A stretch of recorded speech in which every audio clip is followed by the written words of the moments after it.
Welcome, everyone, to the Kenya Wantam Nota Movement podcast. You might know us as KWM.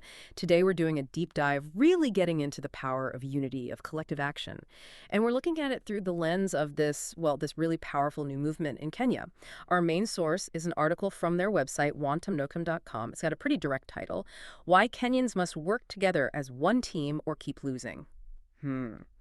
So our mission really is to unpack that, to look at the arguments about why, genuine teamwork crossing tribal lines is maybe the only way forward for Kenya, and importantly, how ordinary people, how you can actually get involved and make a difference. Absolutely. And what strikes me is while this is rooted in Kenya, the message itself, it's universal, is the core idea that big national problems need united national solutions. That applies almost anywhere you look.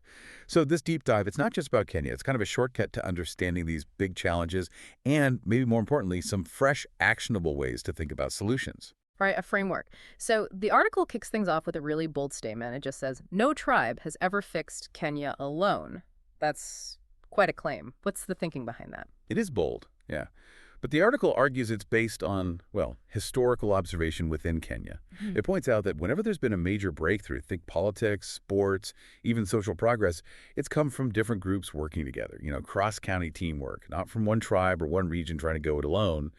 The logic is pretty clear.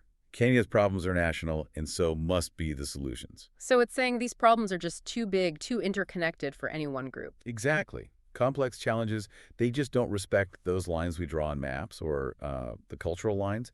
The article puts it very simply. Divided efforts sink. United efforts build. It's less a slogan and more like an observation of how things work. Unity provides leverage that fragmented efforts just can't match. Okay, that makes sense. Then it moves into why this unity is so necessary, connecting it to shared experience, specifically shared pain. It argues that bad governance affects every tribe equally.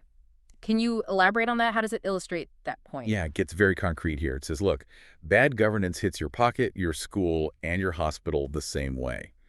It stresses that things like corruption or inflation, they're impartial. Corruption doesn't care about your surname. Inflation doesn't ask your native language.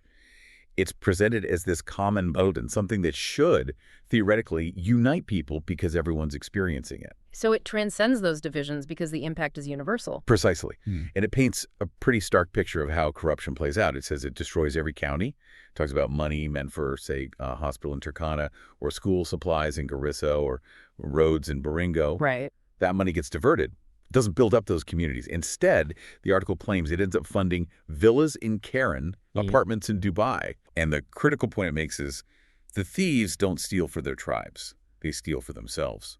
So the suffering, the lack of services, that's national. It hits everyone. That's a powerful way to frame it. And it seems the article connects this not just to big government issues, but everyday life, too, like finding work. Yes, absolutely. It brings it right down to the personal level. It says, jobs don't care about your last name. Unemployment isn't a tribal issue, it argues. It's a national one. And getting ahead, finding work, often comes down to your network, your ability to collaborate, to work in a team, not your ethnicity. So tribe won't save you from unemployment. Teamwork will. Collaborations will. That's the message there. That's the core message, yeah. And it draws a parallel with healthcare, too. The description is quite grim, actually. It says, hospitals fail everyone, not just a tribe. How so? Well, it talks about broken machines, medicines disappearing, nurses striking. The consequences are the same for everybody. Everyone waits, everyone suffers, everyone pays. There's no special cue based on your background when the system itself is failing. So healthcare collapse is a national crisis, affecting everyone. That's exactly the point it drives home. It's a shared national burden. Okay, so if the problems are shared and the pain is shared, the article must then address why people aren't uniting. What does it identify as the barrier? This is where it gets really interesting, I think. It directly confronts the issue of internal conflict. It states very plainly, your neighbor is not the enemy. Okay, so who is the enemy, according to the source? Well, it argues that blaming each other is what corrupt politicians want. It's a distraction. While communities are busy fighting over what it calls tribal scraps, cartels, insiders, and political cronies are feasting in silence. It's presented as a deliberate strategy. A divide and conquer tactic. Precisely. Division is their tool to stay in power. By keeping people focused on fighting each other, attention is diverted from the real issues, the systemic corruption. So it's a call to kind of wake up and see the bigger picture. Yeah. Stop the infight. Exactly. Stop fighting each other and recognize the shared struggle against the systems that benefit from that very division. Channel that energy outwards, not inwards. So given all this diagnosis, what's the prescription? What's the path forward, according to the article? It's very direct. It says, teamwork is survival, not a choice. Yeah. It argues that if communities, youth groups, ideas, if they don't cross those barriers, then the cycle just continues. Failure continues, loud, painful, daily. Okay, survival, not a choice. That's strong. But how? Does it offer practical steps? It's easy to say unite, but harder to do. And that's the strength of the article, I think. It gets very practical. It says, don't think huge movements immediately. Start small. Your friends are a power base. Start there. Use your existing social circles. Okay, that's manageable. Yeah, and it uses a great analogy. If you can plan a wedding or a birthday, you can plan a community project. It grounds the idea in everyday experience. I like that. It demystifies it a bit. So start small with people you know. What else? It emphasizes the power of focus. Small action groups can beat big problems. Forget endless petitions, it suggests. Think about focus groups, maybe monitoring county budgets, demanding better local services, pushing for cleaner clinics. Real, tangible goals. Exactly. And here's the kicker. You don't need thousands. You need 5 committed people. Just a small, dedicated group can make a real impact. 5 people. That really lowers the barrier to entry, doesn't it? It absolutely does. And linked to that is the idea that action beats talking every time. The classic problem of endless discussion groups. Right. Ideas stuck in WhatsApp groups change nothing. Movement does. It's a call for actual physical steps. Organize meetups. Call for action. Share tools and strategies. Build momentum on the ground, not just online. Okay, so action focus, starting small. This seems to lead into the core philosophy of the movement itself, Wantam Notum. Yes, it all ties into their acronym, Right. TEAM. Which stands for? Together, everyone achieves more.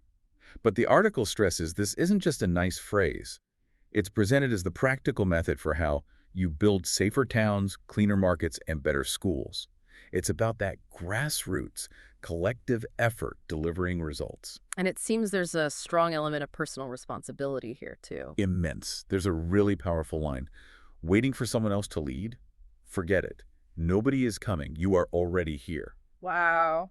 That's quite the challenge. It is. It's basically saying, stop waiting. The power, the agency, it's already with you, with your community. Take ownership. You are the leader you've been waiting for. That directly counters the feeling of helplessness that can creep in.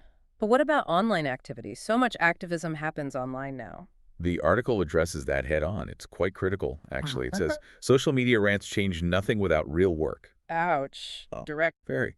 It argues that tweets don't clean streets, TikTok videos don't build clinics, comments don't pay school fees. The call is for tangible action. Yeah. Meet, organize, do something real, and then maybe share the results of that real work online. Show the wins. Okay, so real-world action first, and this is where the website comes in, wantamnotam.com. Exactly. It's positioned as the hub for this action, the place where big thinkers take real action. They call it a digital playground for big ideas, but with a very specific focus on being constructive. Constructive how? It explicitly states, no insults, no tribal politics, just fresh thinking from everyday Kenyans.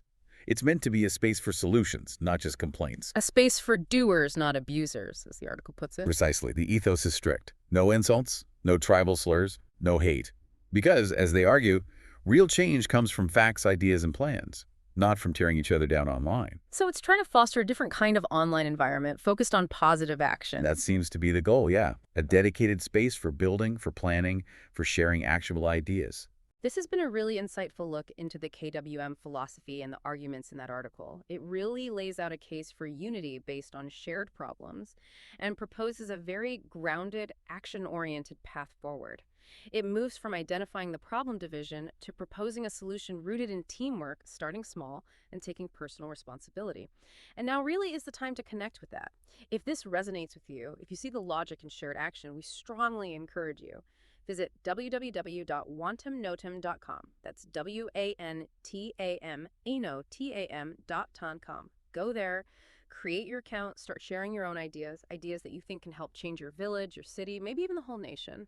It really is positioned as the place where big thinkers take real action. So just to recap the core message we've unpacked today, the future really does seem to hinge on people recognizing they're in the same boat. Choosing unity, using collective action over division seems critical, not just in Kenya, but anywhere facing similar challenges. And that line from the source just sums it up so well. No tribe can fix Kenya alone, but together we can. It's powerful stuff.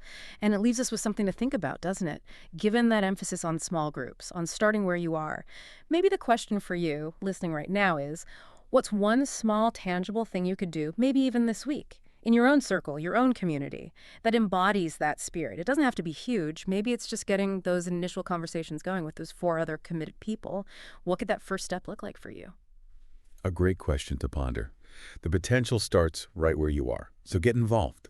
Join Kenya Wantam Noto Movement, KWM, at www.wantamnotom.com. Thank you so much for tuning in and listening to the Kenya Wantam Noto Movement podcast.